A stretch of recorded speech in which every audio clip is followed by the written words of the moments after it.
Olá amigos, bem-vindos ao nosso canal mais uma vez. Este é o vídeo número 7, faz parte da série O Império Papal de 1260 anos. Se este é o primeiro vídeo que você assiste, eu o convido a ir até o canal Tempos Histórico e assistir toda a playlist. As crônicas aqui apresentadas seguem uma ordem cronológica e muitas referências em um vídeo já estão presentes em vídeos anteriores. Portanto, fica o convite para começar do vídeo 1 e seguindo a sequência. Amigos, vou fazer um apelo. Se você acha esse conteúdo relevante, por favor, vá até o botão compartilhar e compartilhe os nossos vídeos para outras pessoas. Faça o conteúdo circular. Obrigado de coração por seu apoio. As nossas crônicas são resumos de leitura de vários livros. Os mesmos estão listados na descrição do vídeo. Não estamos contando a história do cristianismo, tão somente dos homens que ocuparam o cargo de papas entre os anos de 538 até 1798. Vou relatar para vocês o comentário que faz o escritor Maurice La Chatre a respeito do sétimo século e o crescente domínio político que os papas começaram a adquirir. Durante o sétimo século, os bispos de Roma começaram a estender o seu domínio espiritual e temporal. Ora empregavam astúcia, ora empregavam audácia. Curvavam humildemente a cabeça diante dos senhores do império quando estes eram poderosos. E revoltavam-se contra a sua autoridade quando os viam vencidos pelos seus inimigos ou na impossibilidade de os castigar. É verdade que os imperadores atraíram pelas suas culpas o ódio dos povos e o desprezo do clero, em primeiro lugar, subjugando-se às mais estapafúrdias teses teológicas, aceitando e abraçando as contendas mais ridículas sobre os dogmas do catolicismo. Em segundo lugar, o que é mais odioso ainda, faziam uso da força do Estado para perseguir os desventurados que tinham opiniões diferentes das dos príncipes. No meio dessas disputas ociosas, os interesses materiais das províncias eram descuidados e, naturalmente, os cidadãos que estavam separados das crenças do monarca habituavam-se a considerá-lo um inimigo e procuravam sacudir o jugo. Os papas, aproveitando-se dessa predileção dos reis pelas questões religiosas, tornaram as disputas entre eles e os seus súditos mais violentas e acaloradas, ora colocando-se no partido dos príncipes, ora adotando as opiniões dos súditos. Adquiriram assim um poder real que souberam tornar cada vez mais formidável, apoiando-se sobre o fanatismo e sobre a superstição. A consequência desse estado de coisas foi que as trevas da ignorância cobriram o mundo inteiro. Os papas chegaram ao ponto de proibir aos fiéis que aprendessem a ler, sob pena de excomunhão. Por ordem sua, os monumentos dos templos antigos caíram sobre o machado dos padres. Os mais preciosos manuscritos foram lançados às chamas pelas mãos desses vândalos cobertos com a tiara. Assim se achavam desconhecidas, aviltadas, manchadas e modificadas as sublimes doutrinas de Jesus Cristo. Assim se achava interpretada a intenção do revelador. Os papas substituíam aos seus caprichos as leis da Bíblia e serviam-se da autoridade que tinham usurpado, empregando fraudulentamente o nome de Cristo para oprimir os homens.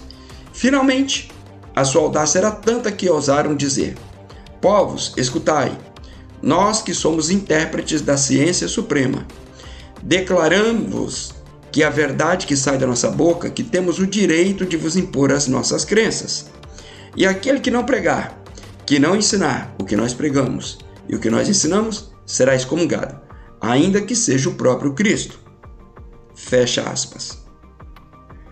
O pontífice que começa a série dos bispos romanos do sétimo século é Toscano Sabiniano, filho de Bonus, que era de nascimento ilustre e que atraíra sobre si o desprezo dos romanos por causa dos seus hábitos dissolutos. O bibliotecário Anastácio diz-nos que ele fora núncio de São Gregório na corte do imperador Maurício e que foi eleito pelo clero, que o considerara não como mais digno de governar a igreja, mas como mais capaz de aumentar o poder dos papas e o esplendor do trono pontifical. O seu modo de proceder foi bem diferente daquilo que seguira o seu antecessor, porque, por ocasião de uma fome que dessolara Roma em 605, mandou vender os trigos que Gregório distribuía aos pobres a título de dom gratuito. Ora, como os pobres não podiam dar um soldo de ouro por 30 medidas de trigo, morriam de fome aos milhares junto dos celeiros de abundância da Santa Sé.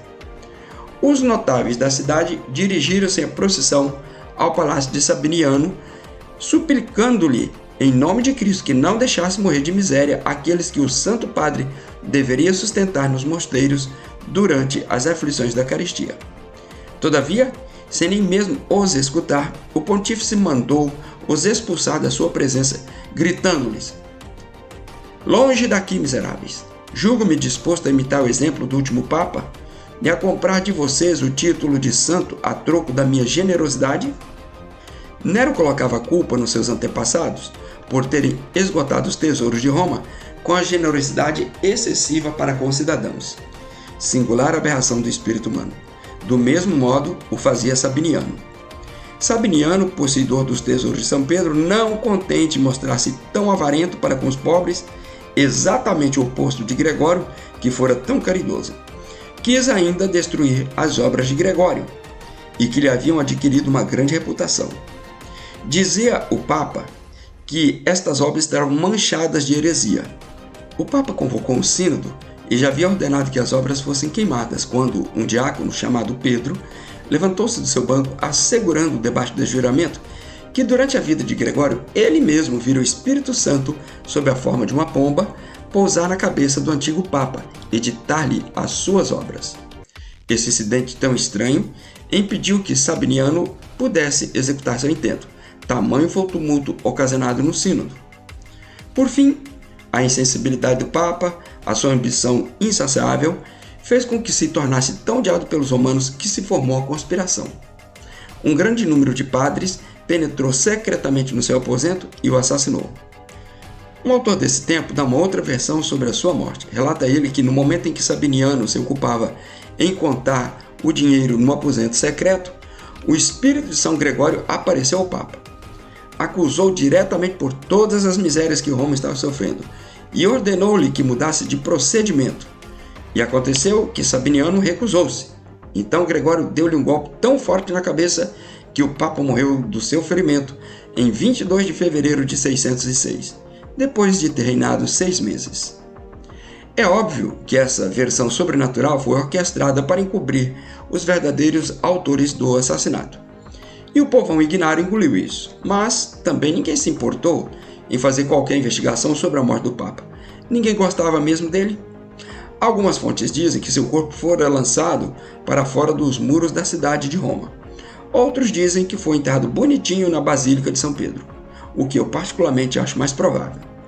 Se você vai a algum site religioso e pesquisa sobre este Papa, vai encontrar uma versão mais light e maquiada da história. Ficamos por aqui. Vou pedir na humildade, inscreva-se no nosso canal, deixe um like para dar uma moral junto ao YouTube e compartilhe o nosso vídeo. Abraço!